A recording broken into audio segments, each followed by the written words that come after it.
Okay, so the three operations that we have defined on ideals of a ring, that is sum, product and intersection, they are all commutative as well as associative in general. So if you write those things down, they look like this. Say A is the ring and Ij and K are any three ideals in A. Then sum is commutative, intersection is commutative and product is also commutative. Actually, there is nothing to prove in this. The fact that the addition in the ring itself is commutative automatically implies that I plus j is equal to j plus I. In the second one, there is absolutely nothing to prove because this is just ordinary set theoretic intersection, which we already know is commutative.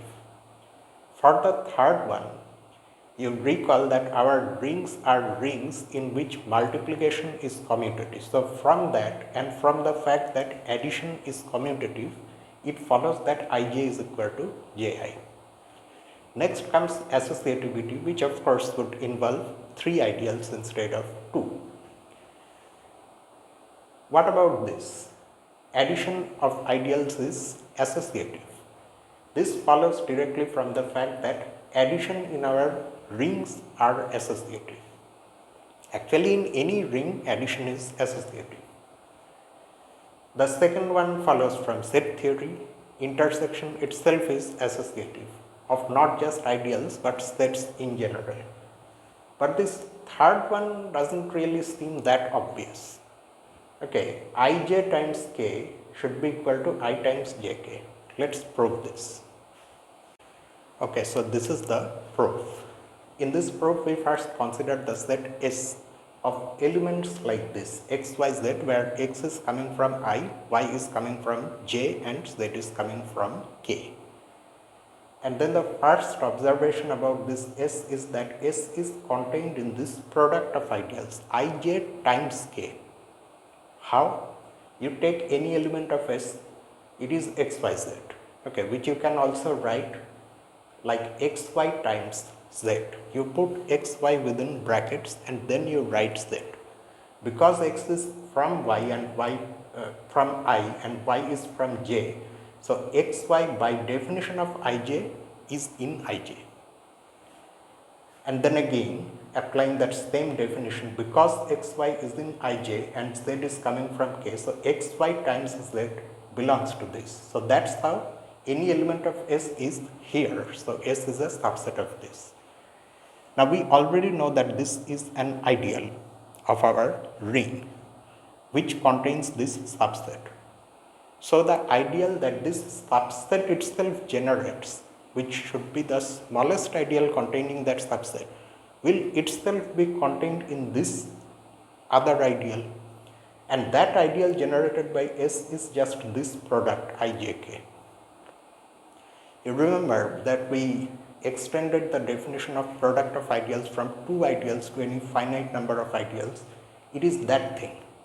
So that's how we get the fact that this ideal Ijk is contained in Ij times k. Now we want to show that the reverse inclusion is also true. So for that we take any element in this ideal, let's call it alpha. So by the definition of this product ideal, alpha will look like this, a finite sum of products of two elements, one coming from the first ideal, which in this case is Ij, and the other coming from the second ideal, which is k. So this is the form of alpha, where the beta i's come from Ij and the gamma i's come from k. However, Ij itself is also a product of two ideals I and j, so each beta I is also going to look like that. So for each index I, beta I looks like this. Let us see, at once it looks a little complicated because of all these suffixes and everything. See, first you have to understand that we need a way of expressing the fact that these deltas and epsilons are for this particular suffix I. So we need to write I somewhere. That is why we have written I here as the first suffix, and then there is a second suffix also. So it's the terms have two suffixes, double suffix. If you do not want to use double suffix, you can write I here above delta, above epsilon, but then you may confuse it with exponents. To avoid that, you would have to write them within brackets. Instead of doing those things, I have decided to use double suffix. So delta I1 epsilon I1 plus delta I2 epsilon I2, like that it goes. How far will it go? A finitely many terms are there. So say it goes till ki. Why ki then? Well, because if you take different i's, the number of terms in these sums that is not necessarily the same, it may change. Say in beta 1 there is only one such term, in beta 2 there may be hundreds of terms. So this final suffix itself depends on I. That is why ki. And I of course continues to be the first suffix. That doesn't change in a single beta I expression. So that's how we get this, this form, where all the first elements in these products, all the deltas are from I, and all the second elements, the epsilons, are from J. Okay. Now if you substitute those betas here, those beta expressions. Say in beta 1, you have in place of beta 1, you have a sum of these terms, deltas and epsilons, delta epsilon plus delta epsilon, that you multiply by gamma from the right side. If you use the distributive law, gamma goes inside and it gets distributed to each term.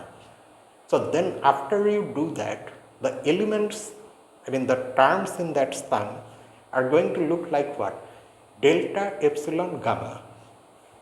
Delta belongs to any such delta belongs to I, any such epsilon belongs to J, and any gamma already is in K. And if you do that same to each of the terms in this sum, you will continue to get such terms. So ultimately, after doing all those things, alpha becomes a somewhat large sum of finitely many elements, and the elements look like this. One from I, then the next one from J, and then the next one from K. So by the definition of ijk, because S generates ijk, so each element in ijk is a finite sum of such elements, which is what alpha has now become, and that is why alpha belongs to ijk. So alpha was chosen from here, we found that it's here as well. So that's why ij times k is also a subset of ijk. So combining these two containments, you get equality. And in a similar manner, you of course also have I times jk equal to ijk, and that's how they are equal. So in showing that these two are equal, we have also uncovered the fact that both of them are actually equal to this ijk as well. Let us see what is there next. Okay, so next we have this distributive law, which is also true, besides commutativity and associativity. So this distributive law involves the operations of multiplication and addition of ideals. I times j plus k equals ij plus ik. Now its proof also proceeds like the one that we saw just now. In fact, the proof that we went through just now is a little more complicated than this one would be. That is because in that proof we have a product of three ideals, which makes things complicated because of the definition of product of ideals. Here, however, at a time you only have a product of two ideals. On this side also, although you do see three ideals, but j plus k itself is an ideal, so you take that and I, so you consider the product.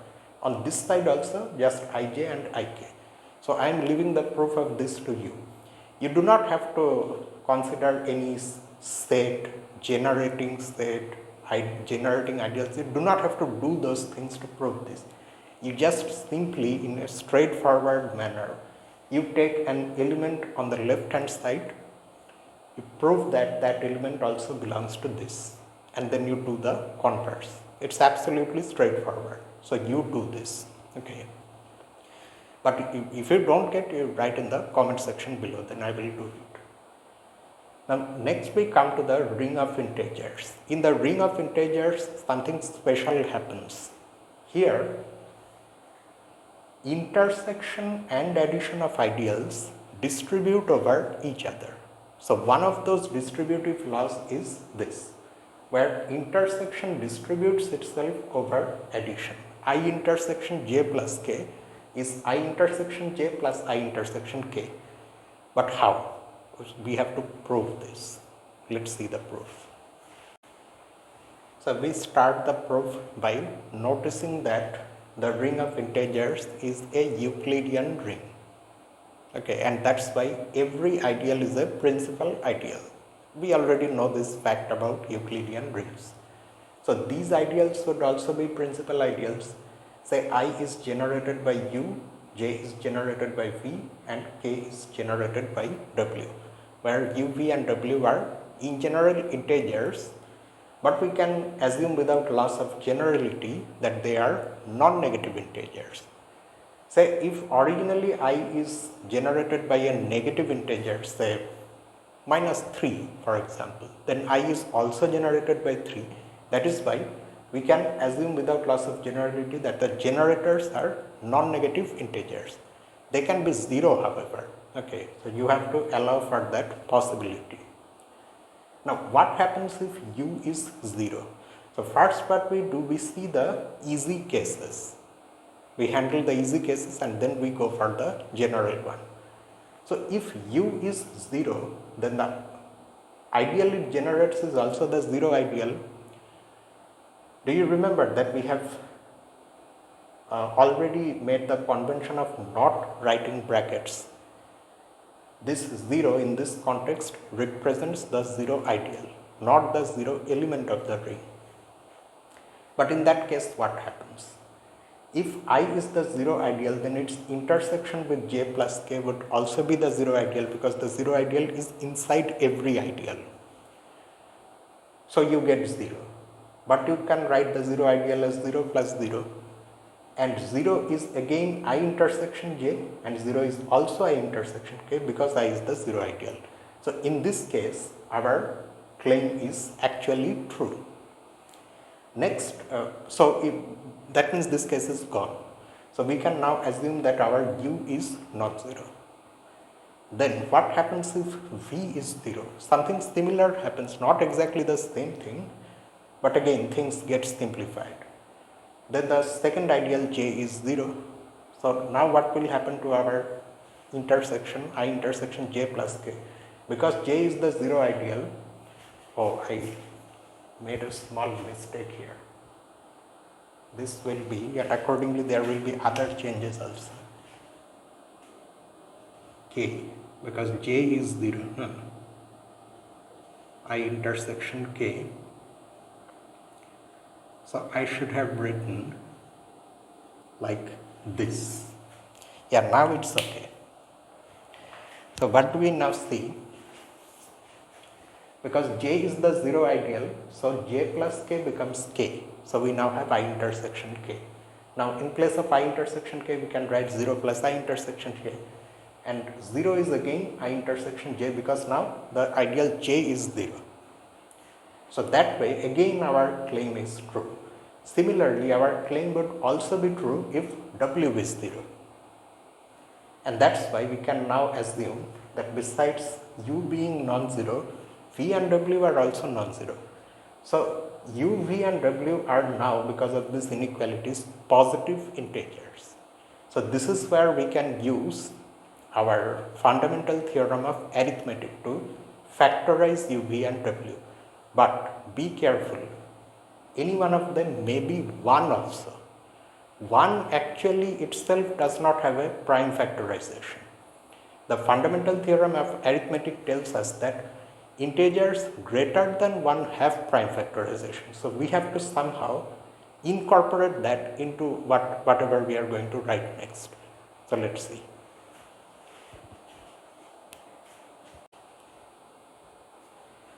Okay, so we actually refer to the fundamental theorem of arithmetic from Herstein, just to be a little definite in our approach to this solution, which is this theorem 131. So in this theorem we have the fundamental theorem of, this is the fundamental theorem of arithmetic. So what it would tell us is that u has a prime factorization of this form, where say the primes are p1, p2 up to pn, and there are exponents, the alpha i's. Similarly, v has one where the exponents are beta i's, and w also has one where the exponents are gamma i's. And these are distinct primes, okay. And alpha I, beta I, gamma I for each I, these are non-negative integers.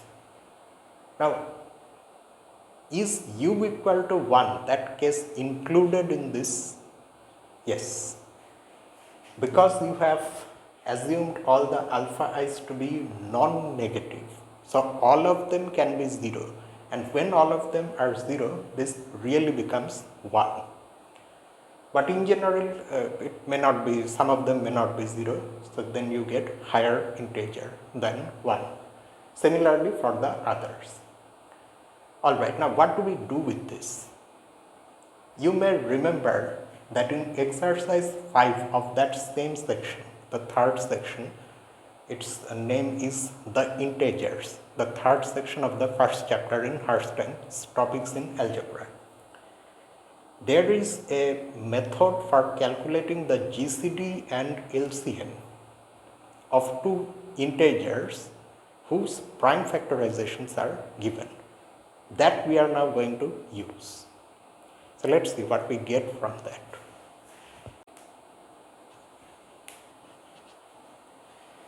So from that exercise, this is what we get.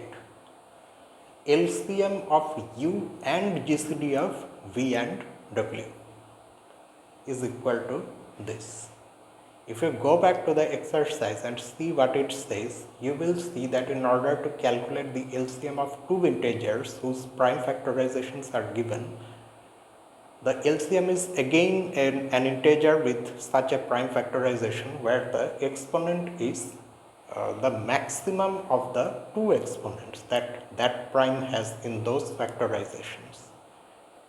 And for GCD, we choose minimum. So using a combination of these two results, if you calculate this, then you are going to get this prime factorization. Where for this LCM we have max, and for this GCD we have mean. And of course, the corresponding exponents have been taken, alpha I, beta I and gamma I. Similarly, let us also consider this GCD of LCM of U, U and V and LCM of U and W. So for this outer GCD we have minimum, and for these inner LCMs we have maximum of alpha I and beta I because they are of U and V, and here alpha I and gamma I because they are of U and W. Now, these complicated looking expressions, are they going to help us in any way? Yes, luckily they can help us. Let's see how. It's a curious fact that we have this identity involving any three non-negative integers alpha, beta and gamma. Maximum of alpha and minimum of beta and gamma equals minimum of these two maxima. The first is the maximum of alpha and beta, and the second one is the maximum of alpha and gamma. To see how, you have to take any alpha, beta, gamma and you consider the various cases involving how they are, which one is greater than which one. Some cases will be there. Say alpha is greater than or equal to beta, beta is greater than or equal to gamma. In another case, you can have alpha greater than or equal to gamma, which is greater than or equal to beta.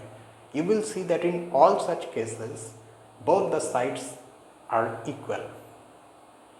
And that is why these two integers are equal, because this is how the exponents of the same prime in these products look. Fine. So these two integers are equal, but then what? And why are we in fact considering these integers? If you go back to the characterization of our operations and ideals in the ring of integers, where every ideal is a principal ideal, you will see that this integer generates this ideal.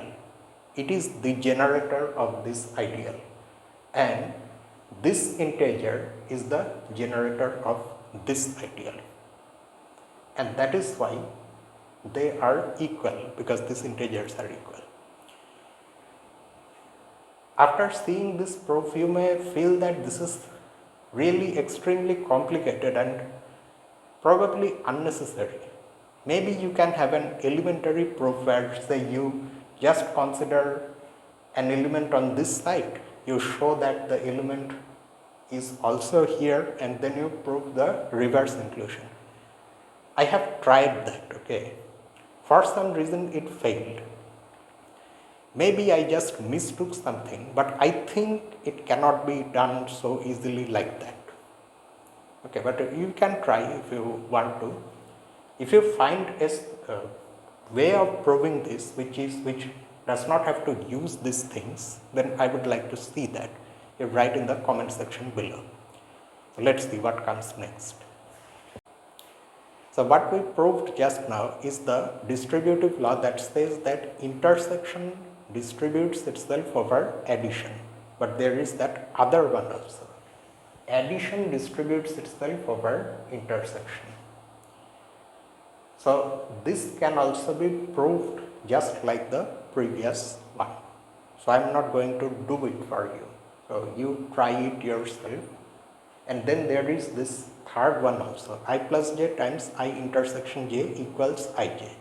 And this can also be proved similarly. If you are wondering how I came up with the proof, I just used the fact that any ideal in the ring of integers is a principal ideal. And we also have the characterization of these operations and ideals in the ring of integers, which lets me say what the generator of ij is. For example, if I has this generator and j has this generator. So from that I figured out how to do the proof. It sounds complicated at first, but actually it's very easy. So you try to prove these two. If you don't get it, you let me know. But I think you will get it. So these are true in the ring of integers.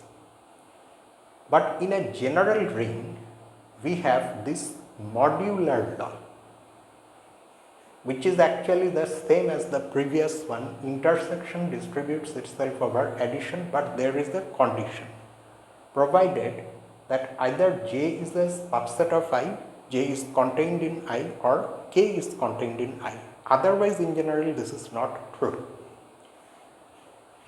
And just like this one, here we do not have, in a general ring, we do not have equality. Instead, we have this containment.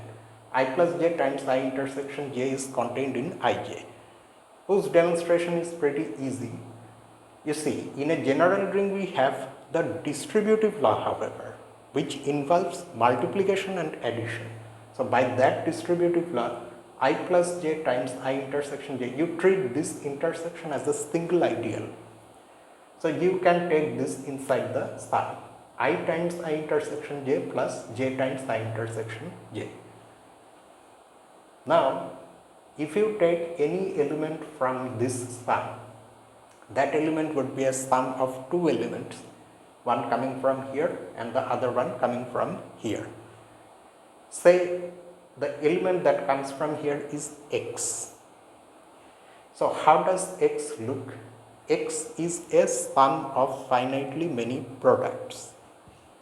of two elements. Each product is a product of two elements. The first one is from I and the second one is from I intersection j. So after all it's from j, right? Similarly, the element that comes from here is a sum of such products where the first element comes from j and the second one comes from intersection. So after all it comes from I. And do not forget that our multiplication is commutative, so you can switch the order also. And that way the entire sum is just finitely many terms where each term is a product of an element of I and an element of j. So that is why it belongs to ij. So that's how we have this containment. Let us see what we have next. Now the next thing we note, it involves product of two ideals and intersection. It's a simple fact that ij is contained in I intersection j. How? You take any element of ij, it's the sum of that type of product where one element comes from I and the other element comes from j. Now use the fact that I is an ideal.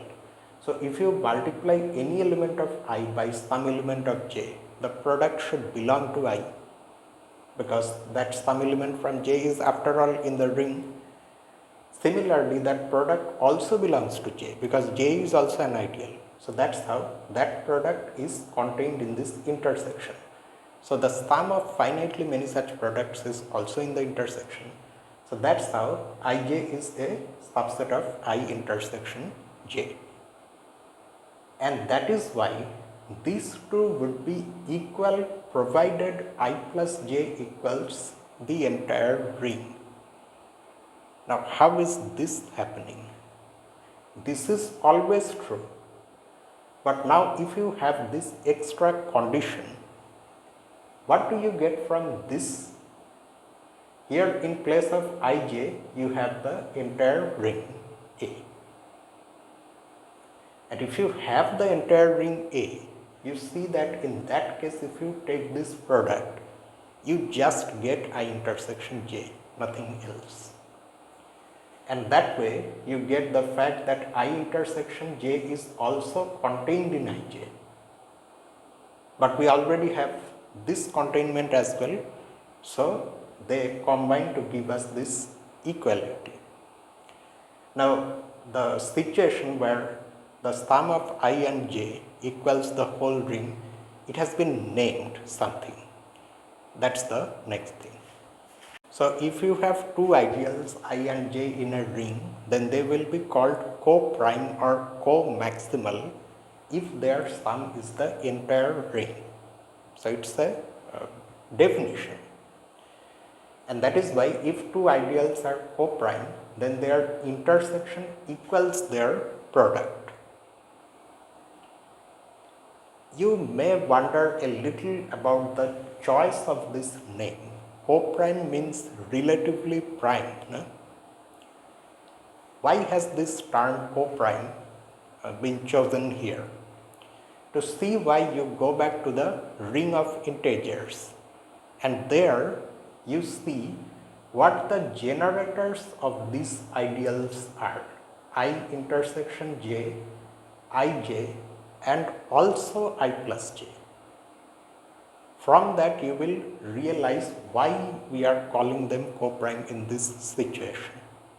Okay, and you also of course take into account this condition and see what this condition ultimately tells you if your ideals are in the ring of integers. From there you will understand the connection.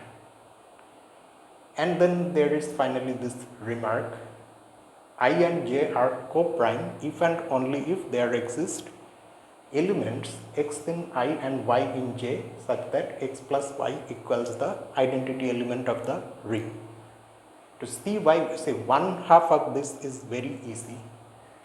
Say they are co-prime, then this happens, which means that the element 1, the identity element, belongs to I plus j. So obviously one is going to look like this, x plus y, where x is some element in I and y is some element in j. How do you prove the converse? That I am leaving to you. It's very easy, so you should be able to do this.